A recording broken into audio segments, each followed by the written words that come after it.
உலகெங்கும் வாழும் அன்பான தமிழுள்ளங்களுக்கு அநேக கோடி வணக்கங்கள். நல்ல நேரம் நிகழ்ச்சியூடாக நல்லதே நினைப்போம், நல்லதே நடக்கும், நலமாயிருப்போம். இன்றைய தினம் 7ஆம் திகதி 3ஆம் மாதம் 2026 மந்தவாசலம் என்று சொல்லக்கூடிய சனிக்கிழமை, விசுவாவசு வருடம் மாசி மாதம் 23ஆம் நாள், சதுர்த்தி திதி, சித்திரை நட்சத்திரம், தேய்பிறை. இன்றைய தினம் ராகு காலம் 9:30 மணி முதல் 11 மணி வரை. இன்றைய தினம் யமகண்டம் 2 மணி முதல் 3:30 மணி வரை. இன்றைய தினம் நல்ல நேரம் 3:30 மணி முதல் 5 மணி வரை. இன்றைய தினம் குளிகன் நேரம் 6:30 மணி முதல் 8 மணி வரை. இன்றைய தினம் பூரட்டாதி உத்திரட்டாதி நட்சத்திரக்காரர்களுக்கு சந்திராஷ்டம தினம். பூரட்டாதி உத்திரட்டாதி நட்சத்திரக்காரர்களுக்கு சந்திராஷ்டம தினம். சூலம் கிழக்கு, பரிகாரம் தயிர். என்ன நேர்களே, வாருங்கள் இனி இன்றைய தினத்திற்குண்டான ராசி பலன்களை பார்க்கலாம்.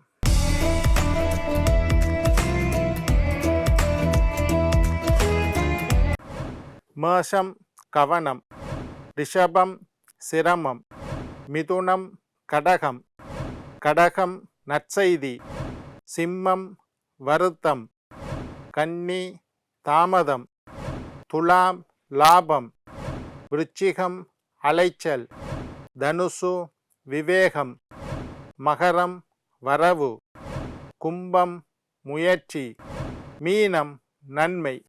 ஆன்மீக தகவல் பகுதியில் தொடர்ந்து உங்களை சந்தித்து வருவதில் மட்டற்ற மகிழ்ச்சி அடைகின்றேன். ஒவ்வொரு நாளும் ஒவ்வொரு புதிய அற்புதமான ஆன்மீக தகவல்களை உங்களோட பகிர்ந்து கொண்டு இருக்கிறோம். அந்த வகையில் இன்றைய தினமும் சில நல்ல விஷயங்களை உங்களோட பகிர்ந்து கொள்ளலாம் என்று காத்திருக்கிறேன். எங்களுடைய நிகழ்ச்சிக்கு நீங்கள் தரக்கூடிய அமோக ஆதரவு என்னை மகிழ்ச்சி அடைய செய்கின்றது. எங்களுடைய நிகழ்ச்சி சம்பந்தமாக ஏதாவது கேள்விகள், நான் சொல்லுற விஷயத்தில் ஏதாவது கேள்விகள் இருப்பின் சக்தி டிவி நல்ல நேரம் நிகழ்ச்சி தயாரிப்பாளர் கீழ்கண்ட முகவரிக்கு கடிதம் மூலம் என்னை தொடர்பு கொண்டால் தொடர்ந்து வரக்கூடிய நிகழ்ச்சியில் தகுந்த கேள்விகளுக்குண்டான பதில்களை தொகுத்து தர காத்திருக்கின்றேன். சரி, இன்றைக்கு என்னத்தை பற்றி பார்க்க போகிறோம்னா சில தோஷங்களை பற்றி பார்க்க போகிறோம். ஜாதகத்தில் ஏற்படக்கூடிய தோஷம், நான் சொன்னேன் முக்கியமான தோஷங்கள் என்று 21 வகையான தோஷங்கள் இருக்குது. கலத்திர தோஷம், புத்திர தோஷம், மாங்கல்ய தோஷம், செவ்வாய் தோஷம், நாகதோஷம், பிரம்மகத்தி தோஷம், ஆயுள் தோஷம். இந்த மாதிரி 21 வகையான தோஷங்கள் ஜாதகத்தில் இருக்கும், முக்கியமான தோஷங்கள். இது இல்லாமல் ஏகப்பட்ட தோஷங்கள், கிட்டத்தட்ட 108 வகையான தோஷங்கள் ஜாதகத்தில் இருக்க வாய்ப்பு இருக்குது. ஒவ்வொருத்தருடைய ஜாதகத்தையும் பொறுத்து சில கிரகங்கள் இருக்கிற இடத்தினால தோஷம், சில கிரகங்கள் சேருறதுனால தோஷம். இந்த மாதிரி தோஷங்களை பற்றி நான் நிறைய உங்களோட பேசியிருக்கேன். இன்றைக்கும் சில தோஷங்களை பற்றி, ஜோதிடத்தை ஜாதகத்தை வச்சுக்கொண்டு எப்படி தோஷங்களை கண்டுபிடிக்கிறதுன்றதை பற்றி பேச போகிறேன்.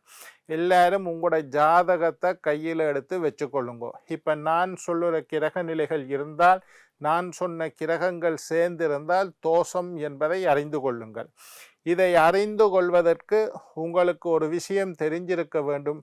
உங்களுடைய ஜாதகப்படி உங்களுக்கு எந்த கிரகம் பாதகாதிபதி என்று தெரிஞ்சிருக்க வேண்டும். நான் நிறைய எபிசோடு இதுக்கு முன்னுக்கு 4-5 தரம் சொல்லிட்டேன். ஒவ்வொரு லக்னக்காரர்களுக்கும் எந்த கிரகம் பாதகாதிபதி அதை எழுதி வைத்திருந்தால் அதை எடுத்து வச்சுக்கொள்ளுங்கோ. இல்லாட்டி உங்களுக்கு தெரிய வேண்டும் உங்களுடைய ராசி என்ன, நட்சத்திரம் என்ன, லக்னம் என்ன, உங்களுக்கு எந்த கிரகம் பாதகாதிபதி, யார் யோகி, யார் யவயோகி, இதெல்லாம் ஜோதிட அறிவுள்ளவர்கள் தெரிந்து வைத்திருக்க வேண்டும். முக்கியமாக எல்லாரும் தெரியணும் உங்களுக்கு எந்த கிரகம் பாதகாதிபதி. 12 லக்னக்காரர்களுக்கும் யார் யார் பாதகாதிபதி. மேஷ லக்னக்காரர்களுக்கு சனீஸ்வரன் பாதகாதிபதி, ரிஷப லக்னக்காரர்களுக்கு சனீஸ்வரன் பாதகாதிபதி, மிதுன லக்னக்காரர்களுக்கு இப்படி 12 லக்னக்காரர்களுக்கும் யார் பாதகாதிபதின்னு நான் முதல் வரக்கூடிய நிகழ்ச்சிகளில் சொல்லியிருக்கேன். எழுதி வச்சிருக்காக்கள் அந்த துண்டையும் எடுத்து வச்சுக்கொள்ளுங்க. இப்போ உங்களோட ஜாதகத்தை எடுங்கோ. பாதகாதிபதியும் சூரியனும் சேர்ந்திருந்தால் உங்களுடைய லக்னப்பதி எந்த கிரகம் பாதகாதிபதின்னு பார்த்துக்கொள்ளுங்க. அந்த பாதகாதிபதியும் ஜாதகத்துல சூரியன் என்று சொல்லக்கூடிய நவக்கிரக ராஜா சூரியனும் சேர்ந்திருந்தால் உங்களுக்கு பிதுர் தோஷம் உண்டு. பிதுர் தோஷம் என்ன? தந்தையால் தோஷம் அல்லது தந்தை வழியில் உங்களுக்கு ஒரு தோஷம் உண்டு. உங்களோட ஜாதகத்தை எடுத்துக்கொள்ளுங்க. ஜாதகத்துல 12 கட்டம் இருக்கு. லக்னம் என்பது முதலாவது கட்டம். அப்படியே எண்ணி பார்த்தீங்கன்னா 2 3 4 5 12 கட்டம் இருக்கு. இந்த 12 கட்டத்துல எந்த இடத்திலாவது உங்களுடைய லக்னப்படி பாதகாதிபதி, நீங்கள் மேஷ லக்னம்னா சனீஸ்வரன் பாதகாதிபதி, துலா லக்னக்காரருக்கு சூரியன் பாதகாதிபதி, இந்த மாதிரி சொல்லியிருக்கேன். உங்களுடைய லக்னத்தை பொறுத்து உங்களுடைய பாதகாதிபதியும் சூரியனும் ஜாதகத்தில் சேர்ந்திருந்தால் உங்களுக்கு பிதுரு தோஷம் உண்டு. அதுக்கு நீங்கள் பரிகாரம் செய்யணும். பிதுரு தோஷம் என்றால் தந்தையினால் ஏற்பட்ட தோஷம், தந்தை வழியில் வந்த சில தோஷங்கள் உங்களுக்கு உண்டு. ரெண்டாவது, உங்களுடைய ஜாதகப்படி பாதகாதிபதியும் சந்திரனும் சேர்ந்திருந்தால், முதல்ல பார்த்தது பாதகாதிபதியோட சூரியன் சேர்ந்தால் பிதுர் தோஷம், பாதகாதிபதியும் சந்திரனும் சேர்ந்திருந்தால் மாதுர் தோஷம் உண்டு. மாதுர் தோஷம் என்ன? அம்மாவினால தோஷம், அம்மா வழியில் வந்த தோஷம். சில தோஷங்கள் யார் வழியில் வந்தது? அப்பா வழியாலே அம்மா வழியாலேயா தோஷம் என்றால் உங்களுடைய ஜாதகத்தில் தாய் வழியினால் வந்த தோஷம் மாதுர் தோஷம். பாதகாதிபதியும் சந்திரனும் சேர்ந்திருந்தால் மாதுர் தோஷம். பாதகாதிபதியோட ராகு சேர்ந்திருந்தால் உங்களுக்கு நாகதோஷம் உண்டு. நாகதோஷம் என்றால் ஜாதகத்தில் ராகு கேது, லக்னத்தில் ராகு 7ல் கேது, நாகதோஷம். குடும்பஸ்தானம் 2வது வீட்டில் ராகு, 8வது வீட்டில் கேது, நாகதோஷம். இந்த மாதிரியும் நாகதோஷம் இருக்கும்.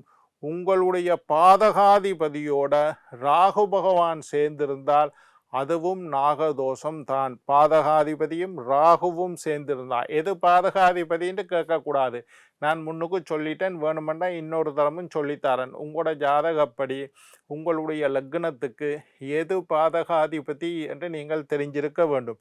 தெரிஞ்சிருக்கும். என்னென்ன நிகழ்ச்சி தொடர்ந்து பார்க்குறார்கள், இதை எழுதி வச்சிருப்பீங்க. பாதகாதிபதியோட ராகு சேர்ந்தால் நாகதோஷம் உண்டு.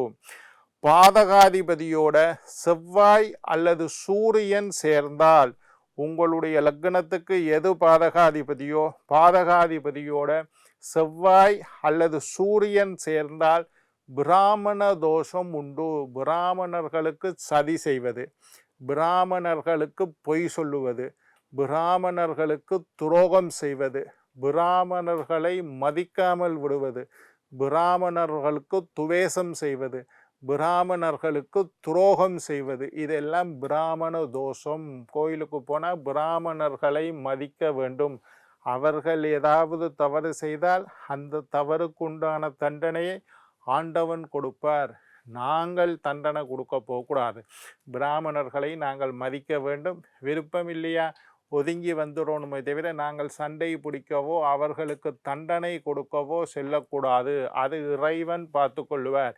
ஏதாவது பிராமணர்கள் உங்களுக்கு பிரச்சனை பண்ணினா மனமார்ந்து இறைவனை கும்பிட்டு விட்டு வாருங்கள், அது கடவுள் பார்த்து கொள்வார். பிராமண தோஷம், பாதகாதிபதியும் செவ்வாயும் சேர்ந்திருந்தால், பாதகாதிபதியும் சூரியனும் சேர்ந்திருந்தால் பிராமண தோஷம் உண்டு. உங்களோட ஜாதகத்தில் அந்த தோஷங்கள் இருந்தால் அதுக்குண்டான பரிகாரத்தை செஞ்சு கொள்ளுங்க. பாதகாதிபதியோட குரு சேர்ந்திருந்தால், பாதகாதிபதியும் குருவும் சேர்ந்தால் குரு தோஷம் உண்டு. குருவை நிந்திக்க கூடாது, குருவுக்கு துரோகம் செய்யக்கூடாது, குருவை கோபிக்க கூடாது, குருவுக்கு துரோகம், குரு துரோகம்னு சொல்லுது, துரோகம் செய்யக்கூடாது. உங்களுடைய ஜாதகத்தில் பாதகாதிபதியும் குருவும் சேர்ந்திருந்தால் குரு தோஷம். பாதகாதிபதியோட உங்களுடைய லக்னாதிபதி சேர்ந்திருந்தால் அல்லது பாதகாதிபதி லக்னத்தில் இருந்தால், லக்னாதிபதியும் பாதகாதிபதியும் சேர்ந்திருந்தால் திருஷ்டி தோஷம், கண் திருஷ்டி தோஷம் உங்களுக்கு எக்கச்சக்கமாக உண்டு. என்னட்ட ஜாதகம் பார்க்க வாராக்களை பார்ப்பேன். பாதகாதிபதி லக்னத்தில் இருந்தாலும், லக்னாதிபதி பாதகஸ்தானத்தில் இருந்தாலும், பாதகாதிபதியும் லக்னாதிபதியும் சேர்ந்திருந்தாலும் கண் திருஷ்டி தோஷம் இருக்குது ஐயா, கழிச்சு கொள்ளுங்கன்னு சொல்லுவேன். அதே மாதிரி பாதகாதிபதி 2வது வீட்டில் இருந்தால் தனஸ்தானம், வாக்குஸ்தானம், குடும்பஸ்தானம், நேத்திரஸ்தானம்னு சொல்லக்கூடிய மிக முக்கியமான வீடு, லக்னத்துக்கு அடுத்தது முக்கியமான வீடு 2வது வீடு, லக்னத்துக்கு அடுத்த வீடு. அதில் போய் பாதகாதிபதி இருந்தாலும் 2வது அதிபதியும் பாதகாதிபதியும் சேர்ந்திருந்தாலும் வாக்கு தோஷம் உண்டு. நீங்கள் மற்றவர்களை கண்டபடி திட்டக்கூடாது, சபிக்கக்கூடாது, சண்டை போடக்கூடாது, பேசக்கூடாது. கொடுத்த வாக்குறுதியை காப்பாற்ற முடியாமல் போகும்.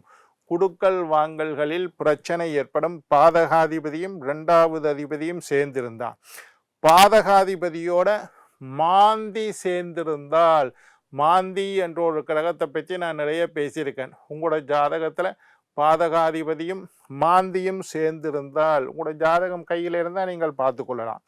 பிரேத சாபம் உண்டு. பிரேத சாபம், அதற்குண்டான பரிகாரங்களை நீங்கள் செய்ய வேண்டும். பாதகாதிபதியாக சூரியனோ புதனோ ராகுவோ இருந்து மாந்தியோட சேர்ந்திருந்தால், பாதகாதிபதியாக சூரியன் இருந்தால், துலா லக்னக்காரர்களுக்கு சூரியன் பாதகாதிபதி. பாதகாதிபதியோட சூரியன் புதன் ராகு சேர்ந்திருந்தால் மனநிலை உங்களுக்கு பாதிக்கப்படும். பாதகாதிபதியோட 6ஆம் அதிபதி சேர்ந்திருந்தால் சத்ரு தோஷம். என்ன நேர்களே, தோஷங்களை பற்றி இன்றைய தினம் அறிந்து கொண்டீர்கள். நாளை மற்றொரு நிகழ்ச்சியில் உங்களை சந்திக்கும் வரை உங்களிடம் விடைபெறுவது உங்கள் ஜோதிட சித்தர் டாக்டர் ராஜராஜ குருக்கள்.